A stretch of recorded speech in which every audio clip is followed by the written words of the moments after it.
Ok, ahora vamos a hablar de la fragmentación interna. Esta fragmentación es un poco más rara, pero igual crea problemas. La fragmentación interna.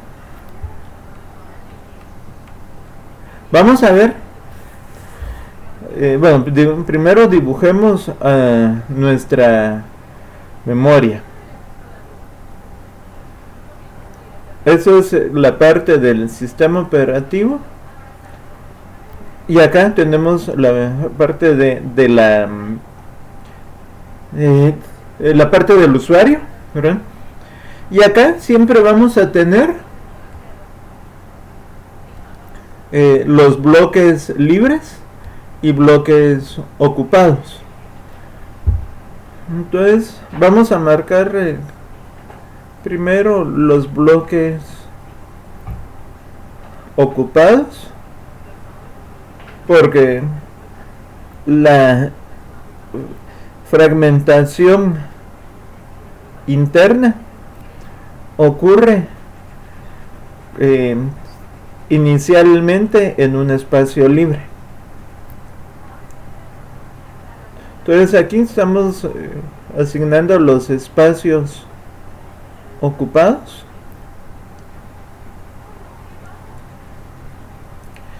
Y todos estos son procesos. Es el proceso 5, el proceso 6, el proceso 2 que fue reubicado y el proceso 4. El proceso, ahora viene el proceso 1. Y el proceso 1 lo vamos a marcar con un color diferente. Tengo este segmento de espacio libre.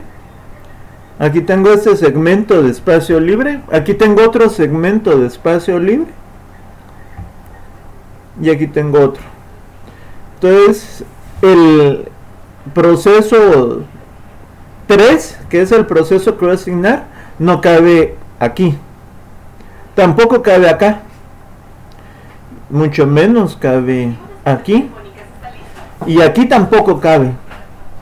Aquí tampoco cabe. Y aquí sí. Pero resulta que ese proceso 3 solamente cabe en este lugar. Pero no ocupa todo. No ocupa todo la porción de memoria. Ocupa una parte.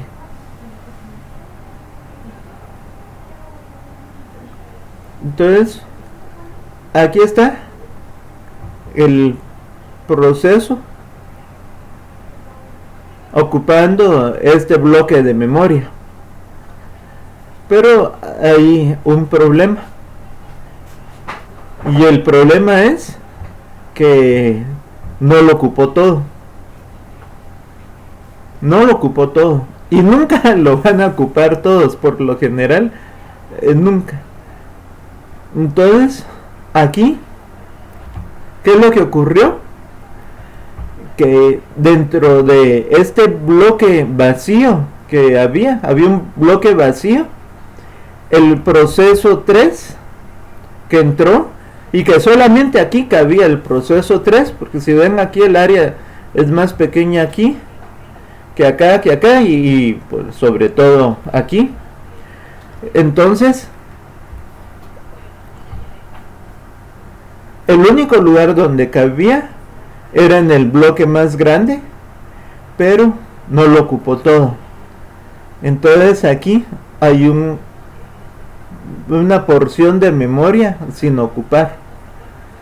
Y esa porción de memoria sin ocupar que tenemos acá, esto se conoce como fragmentación interna.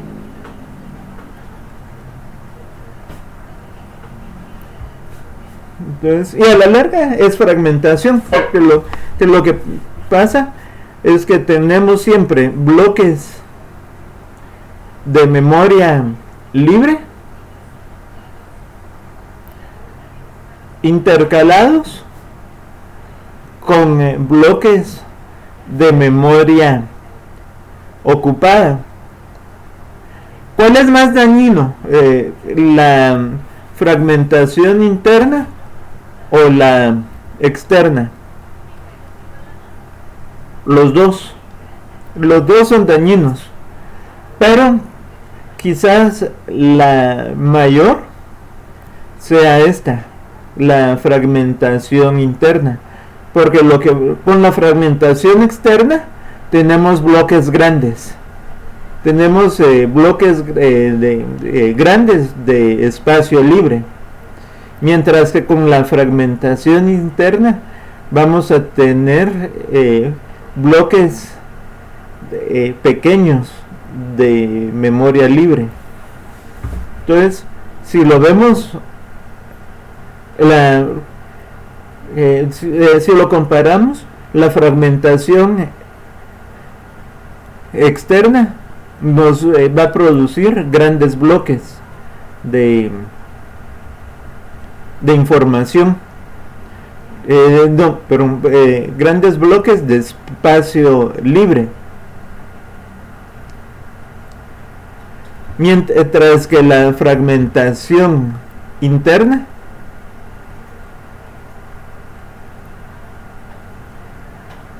nos puede crear muchos espacios muchos bloques pequeños de muchos bloques pequeños de espacio vacío. Entonces, a la larga, ¿qué es peor? ¿La fragmentación interna o la externa? Si yo necesito, tengo un proceso, y ese proceso, aquí tengo mi proceso, ese proceso aquí lo puedo manejar, aquí cabe, creo que cabe acá, pero aquí, ¿dónde? Seguro que ahí la memoria tiene espacio libre suficiente, la memoria tiene espacio libre suficiente para almacenar este proceso, pero ¿dónde? Toda la fragmentación, todo el espacio libre está fragmentado en bloques bien pequeños, producto de la fragmentación interna. Entonces, ¿cuál es el objetivo de la reubicación? Acordémonos de las primeras actividades que vimos, de las 5 actividades, o de los 5 requisitos que habíamos visto, que era la reubicación. Entonces, ¿por qué es necesario reubicar procesos en la memoria? Por esto, por la fragmentación interna y la fragmentación externa. Entonces, esos son dos grandes retos, y son dos grandes retos del gestor de memoria. Y eso es algo que cuando veamos los algoritmos, ¿verdad? Que no se preocupen, esos algoritmos no los vamos a tener que replicar, al menos no los complicados, pero estos esos algoritmos de reubicación constantemente están elaborando, porque acuérdense que primero, por un lado, tenemos a la CPU, y aquí tenemos la RAM,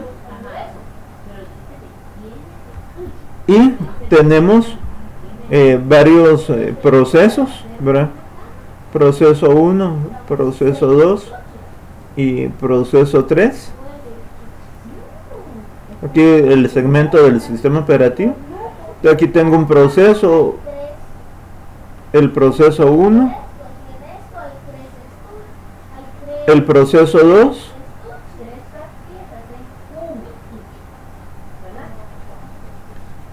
y el proceso 3. Entonces estos constantemente el gestor de memoria los saca de la RAM y los saca de la RAM al sistema, a la CPU y viceversa. Así constantemente está haciendo esto. Y no es que lo saque, bueno, no necesariamente lo saca, pero conforme van produciendo información se va creando y todo. Entonces una de las actividades de la RAM, la primera actividad de la RAM es pasar procesos de la RAM a la CPU y viceversa. Y por otro lado es mantener sana la memoria, mantener la memoria defragmentada. Y lo segundo es mantener la RAM defragmentada, ¿verdad? Entonces esos son los dos grandes dilemas, no son dilemas, las dos grandes retos del sistema operativo en su componente del gestor de memoria. Es estar pasando procesos de la RAM a la CPU y de la CPU a la RAM, así. Pero lo más difícil es que además de hacer eso, debe tener a la RAM desfragmentada.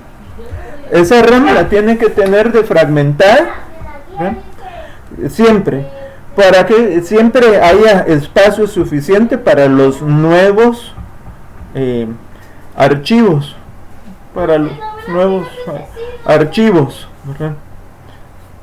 los nuevos procesos.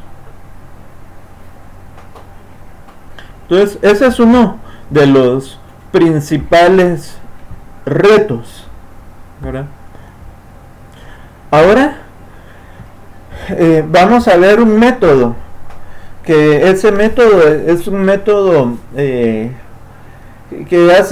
resulta efectivo para minimizar la fragmentación externa y la fragmentación interna, ¿verdad? Que lo que vimos aquí,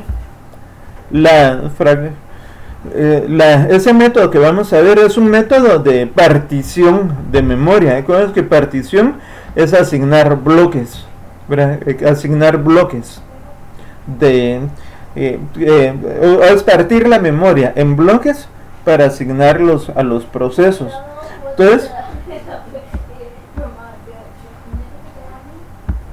Entonces ese método es la paginación, y otro método es la segmentación, pero vamos a empezar a hablar de la paginación.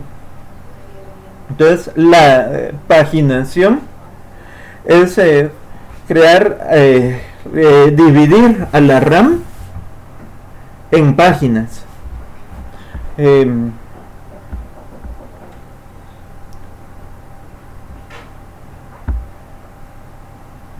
Entonces es dividir a la RAM en páginas.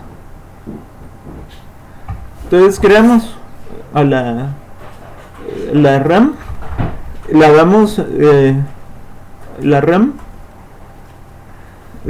vamos a segmentar en diferentes páginas, y sobre esas páginas vamos a asignar procesos. ¿verdad? Entonces pero antes de eso vamos a hacer una recapitulación de la reubicación. Entonces aquí vemos algo que es cómo el sistema operativo se soporta del hardware para hacer la reubicación. Entonces aquí lo que tenemos acá es la imagen de un proceso. Acuérdense que la imagen de un proceso es el proceso en sí, el proceso en sí. Que aquí tenemos el bloque de control, ¿verdad? Que háblense que el bloque de control es lo que nos dice el ID, el tipo de proceso que es, la prioridad, etcétera. Y aquí tenemos el bloque de programa. Aquí están los códigos de instrucción para el sistema operativo. El otro bloque que tenemos acá son los datos. Y aquí la otra, que es la pila, ¿verdad? La pila es en sí lo que nos permite ver la trazabilidad. Acuérdense, la trazabilidad del proceso. Entonces, esto que tenemos aquí es un proceso. Y ese proceso, ¿verdad? Este proceso lo vamos va a ser posible reubicar ese proceso en diferentes lugares de la memoria gracias a un registro base.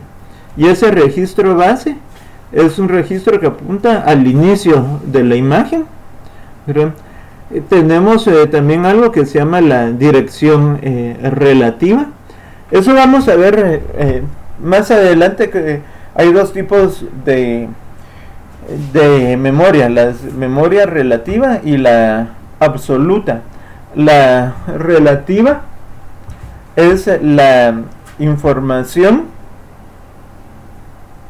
pero la relativa es relativa en base a un punto de referencia marcado, ¿verdad? Como se le llaman, a un offset, o a un punto de referencia, a un punto de referencia.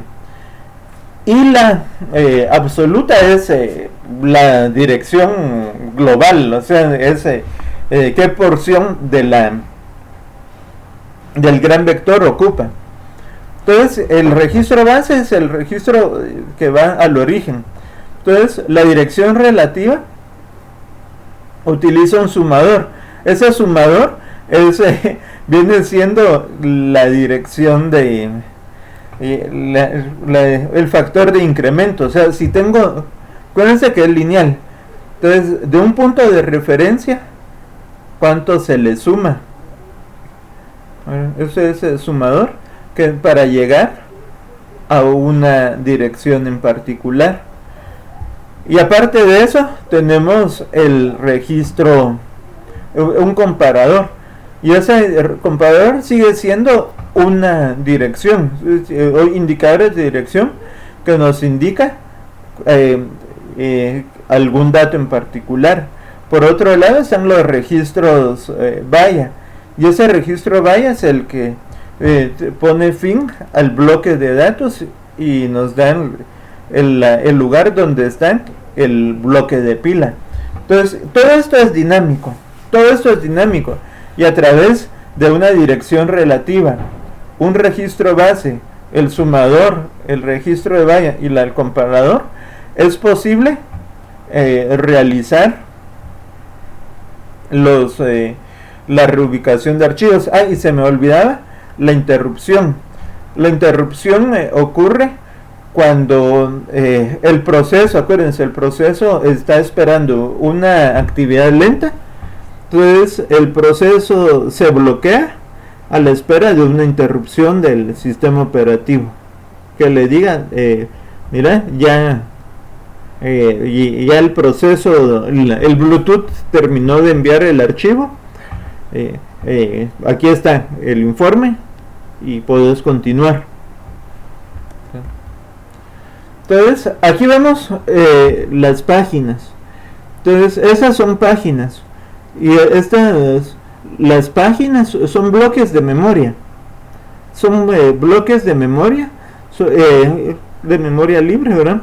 Solo que estas páginas las vamos a dividir en marcos, y los marcos son bloques de memoria bien pequeños, así bien pequeños, lo más pequeño que se pueden, de 1 o 2 o 3K, o si quieren de unos 5 o 10K, pero son esos, cada marco son bloques bien pequeños. Entonces la paginación es, primero, la memoria se divide en páginas, y las páginas se dividen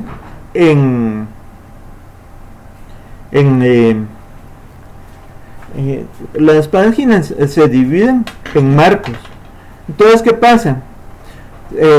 Aquí son bloques, ¿verdad?, de un proceso.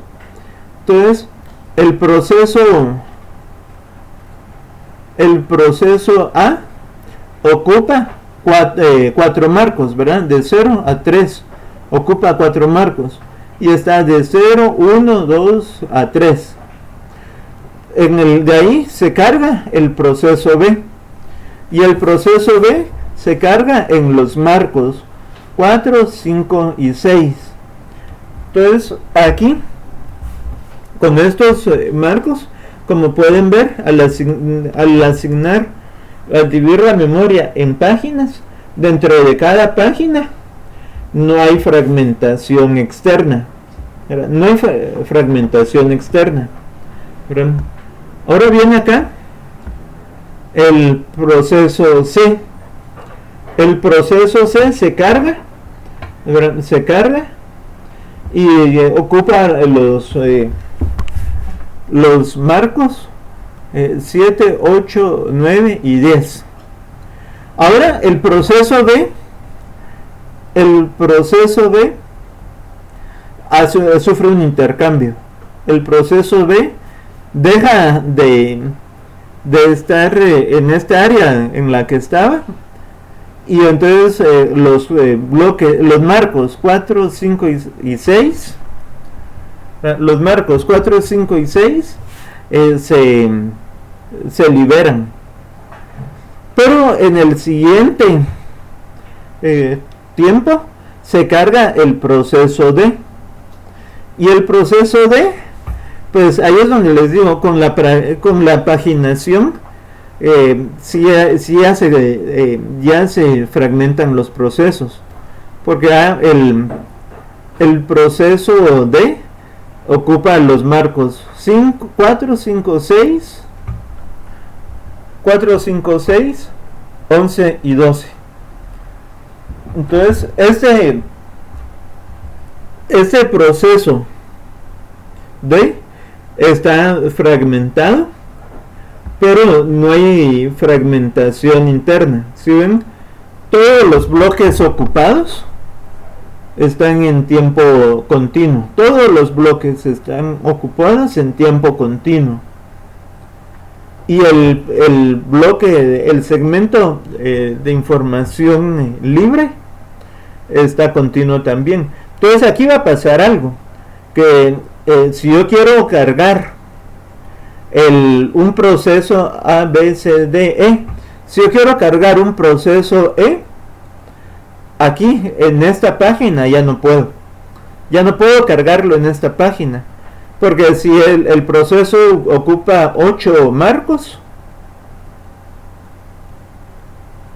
ya no puedo, porque solo hay 2 marcos disponibles. Entonces, ¿qué va a pasar? Que el proceso E se va a guardar en otra página. Este proceso E se va a guardar en otro lugar, ¿verdad? Entonces, vamos a hablar ahorita de la estructura de datos, pero eso lo vamos a hacer en el video siguiente.